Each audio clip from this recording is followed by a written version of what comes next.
In our political panel for the day, and joining us here in the studio, Labor MP and member for Reid, Sally Sittu. Welcome back, Sally. And Liberal MP, member for Flinders, Zoe McKenzie. Welcome, Zoe. Why don't we start? I'll go to you first of all, Sally, on the Reserve Bank Governor's testimony to the Senate today.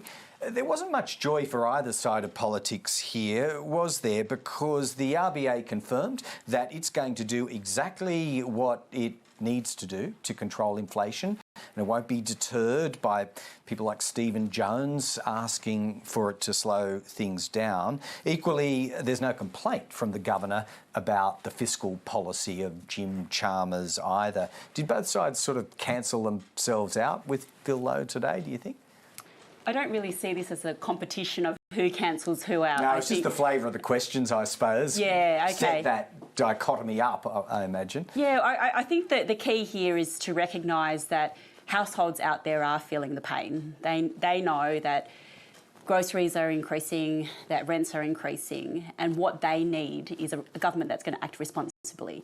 One that recognises the independence of the Reserve Bank, but one that will act hand in glove with the Reserve Bank to make sure that we don't put pressure on inflation. So where we can, we should provide relief, like the cheaper childcare bill that we've put through, and so households will experience cheaper childcare come 1 July.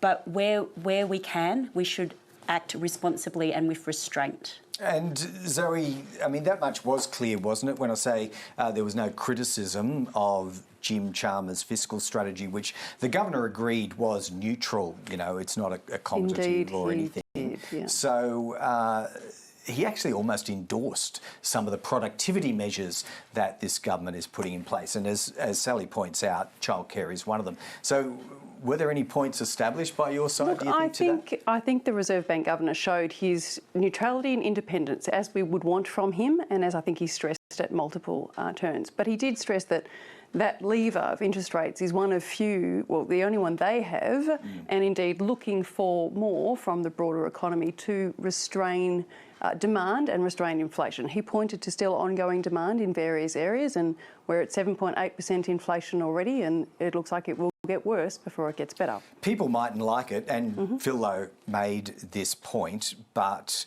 he's fully within his rights to just keep going, isn't he, with the stated objective to bring inflation That is their control? job. They have a target rate of 2 to 3%, and as I said, interest rates is the only lever they have. And so I think he explained that. He explained the consensus reached around the board. He had another board member with them, and they showed all the maturity and reflection you would hope from an independent Reserve Bank. Do you accept that, Sally, that as unpopular as it might be, Phil Lowe acknowledges it actually is, he gets letters to that effect to his own office all the time from borrowers.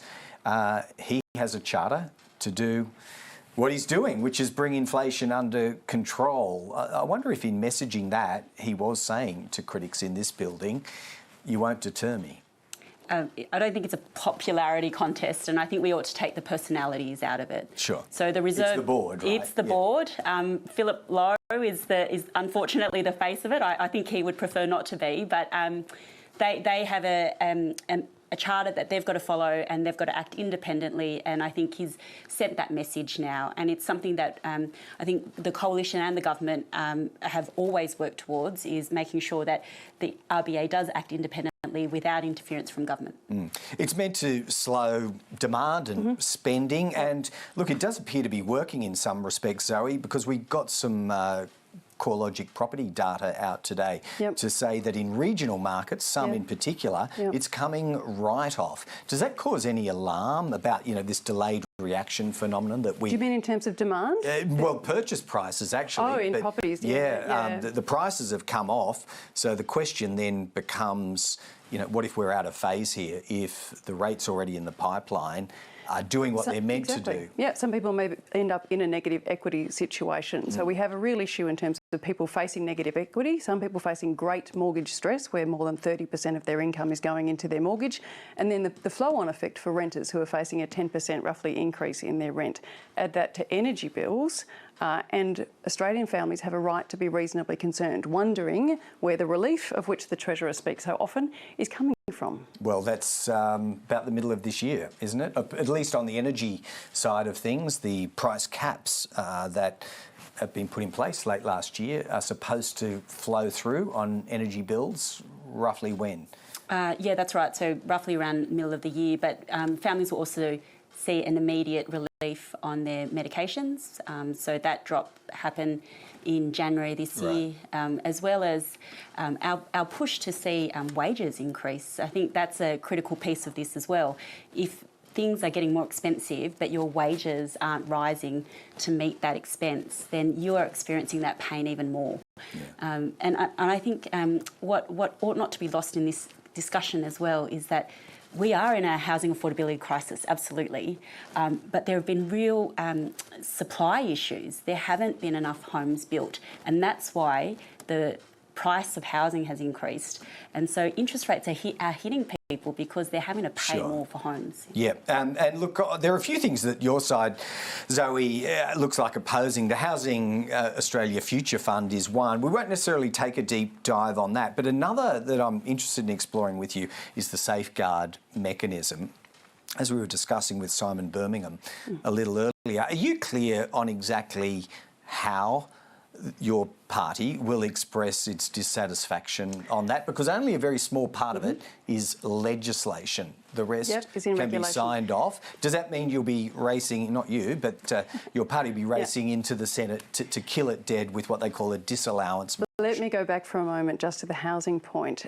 Our priority has always been to get people into their own home, and that is a record of which we are justifiably proud from the last term of government, in which we did help 300,000 people get into their first home.